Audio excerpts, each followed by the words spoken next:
was diagnosed with acromegaly about 4 years ago. I'd had a couple of years of strange experiences, which at the time I put down to stress. Strange experiences, quite bizarre really, where one day I noticed that I had a leaking nipple. Yeah, a secretion from one of my nipples went in the shower, and I just thought it was something and nothing. Did nothing about it, and just thought, oh. That was the first thing, and then I noticed that I was getting really tired. I'd stopped jogging, and I started to become quite emotional. I had occasional headaches, and a lot of these things were happening over a couple of years. But it wasn't.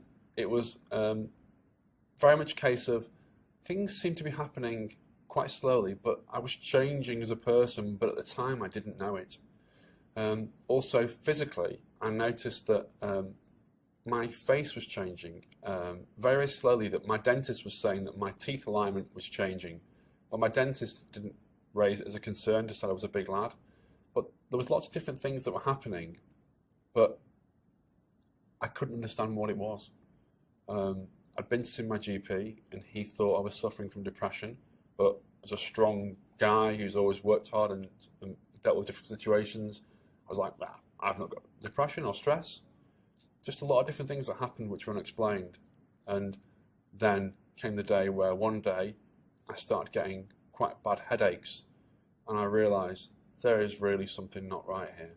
And I Googled it, and I came up with pituitary tumour, tiredness, changes in face, ring size changes. I went to my GP and I said, can you do a blood test, because I think I've got a pituitary tumour. GP said, no, you've not got that, Richard. But I had. At that time, I didn't know the word acromegaly.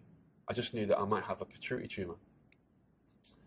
It really only hit me when I got referred to the endocrinologist at the hospital. And I went to see him. And I'd done a bit of research online, but I wasn't really worried. I'd been told that I may have a pituitary tumour under the brain, but I wasn't overly concerned. I went to this endocrinologist, and this particular doctor, lovely guy, been in his job a long time, probably close to retirement, and the first thing he said to me was, you've got facial deformity. You've definitely got acromegaly. And it was like a kick in the teeth. And that was from a doctor.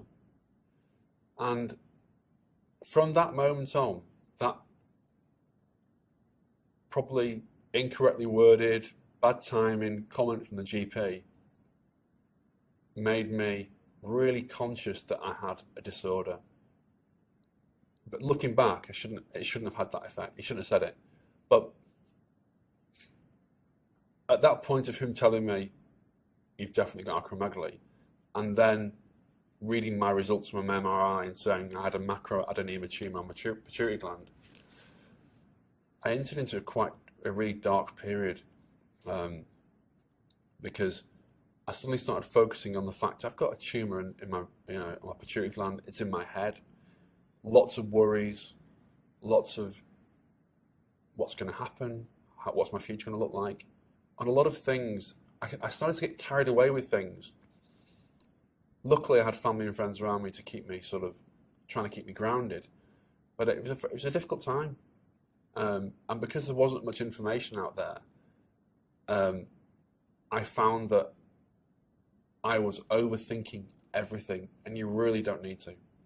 The biggest problem that I have had since pre-diagnosis to being diagnosed having treatment was body image. And that's probably something quite shallow. But over a number of years, I didn't recognize the person I was seeing in the mirror, because although I'd always been tall, my smile was changing because my teeth alignment. My brows were getting thicker and different things. But I find it very hard to look in the mirror and be happy with what I saw. But it gets better. Quite often I look in the mirror some days and think, I can see acromegaly in the mirror. And I think to myself, whoa, hang on a second. That's not me thinking. That's me being, that's the negative part of me. So I'd say try and keep control of those, any negative feelings that you have, because that solves absolutely nothing. And you either face up to having a lifelong condition, but there are other options. So you've got to live with it, but just take it, be kind to yourself. Don't beat yourself up. The people that love you for who you are will carry on loving you for who you are. So since I've been on treatment, I've completely changed in lots of ways. My well-being has increased. My soft tissue swelling around my face has reduced.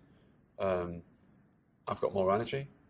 For me personally, a big problem was my testosterone levels had been wiped out by my pituitary tumor.